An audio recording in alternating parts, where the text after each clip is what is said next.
ഇനിയുള്ള കാലത്ത് കുറെ കൂടി നമ്മൾ ശ്രദ്ധിക്കണം. റഹിമല്ലാഹു വാലിദൻ ആന വലദഹു അലാ ബിർരിഹി എന്ന ഹദീസിലുണ്ട്. മക്കളെ അനുസരണ ഉള്ളവരാവാൻ വേണ്ടി അവരെ ഹെൽപ്പ് ചെയ്യുന്ന ഉപ്പാക്കുമാക്കും നീ റഹ്മത്ത് ചെയ്യട്ടെ എന്ന് നബി സല്ലല്ലാഹു അലൈഹി വസല്ലം തങ്ങൾ ദ്വാരക്കാണ്. എന്ന് പറഞ്ഞാൽ അവൻ ഫുട്ബോൾ കളിക്കാൻ ബൂട്ടൊക്കെ ഇട്ടിട്ട് റെഡി ആയിട്ട് ഇരിക്കുമ്പോൾ ഇപ്പം തക്കാളി വാങ്ങാൻ പീടികയിലേക്ക് പോകാൻ പറഞ്ഞാൽ ഓൻ പോകാൻ സാധ്യതയില്ല. അത് നമ്മൾ മുൻകൂട്ടി കണ്ടിട്ട് തക്കാളി വാങ്ങാൻ ഇപ്പൊ പറയാതിരിക്കുക. അനുസരണക്കേട് വർദ്ധിച്ച ഈ കാലത്ത് കുറെ കൂടി അവരെ ചേർത്ത് പിടിക്കുക. ചില തിരുത്തൽ ഡയറക്റ്റ് പറഞ്ഞ തിരുത്തുന്നതിനേക്കാൾ റിസൾട്ട് ഉണ്ടാവും ഇൻഡയറക്റ്റ് പറഞ്ഞു കൊടുത്താൽ. പ്രായമുള്ള ഒരു മനുഷ്യൻ എടുക്കുന്ന വുളുവിൽ ചെറിയ അബദ്ധങ്ങൾ കണ്ടു. ഹസൻ ഹുസൈൻ റളിയല്ലാഹു അൻഹു. പക്ഷെ അയാളോട് ഡയറക്റ്റ് പറഞ്ഞ് തിരുത്തുമ്പോൾ ഒരു സുഖക്കുറവുണ്ടാവും. ഈ രണ്ട് മഹാന്മാര് അവരെ സമീപിച്ചിട്ട് ചോദിച്ചു, നമ്മൾ രണ്ടുപേരും നിങ്ങളെ ഒന്ന് മുന്നിൽ നിന്ന് വുളു എടുക്കട്ടെ. നമ്മുടെ ആരുടെ വുളുവാണ് അടിപൊളി വുളു എന്നൊന്ന് ജഡ്ജ് ചെയ്യും.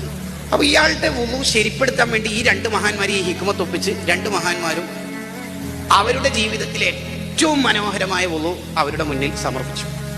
ഈ പ്രായമുള്ള മനുഷ്യൻ ഒറ്റ കരച്ചിൽ, എൻ്റെ വുളു കുറെ അബദ്ധങ്ങളുണ്ടെന്ന് നിങ്ങളെ ജഡ്ജ് ചെയ്തപ്പോൾ എനിക്ക് മനസ്സിലായി എന്ന് പറയുന്നത്. ഈ സോഫ്റ്റായ തിരുത്തൽ വളരെ പ്രധാനമാണ്. നമ്മളിൽ ഇപ്പോൾ നഷ്ടപ്പെട്ടുകൊണ്ടിരിക്കുന്ന ഒരു പ്രശ്നം അതാണ്.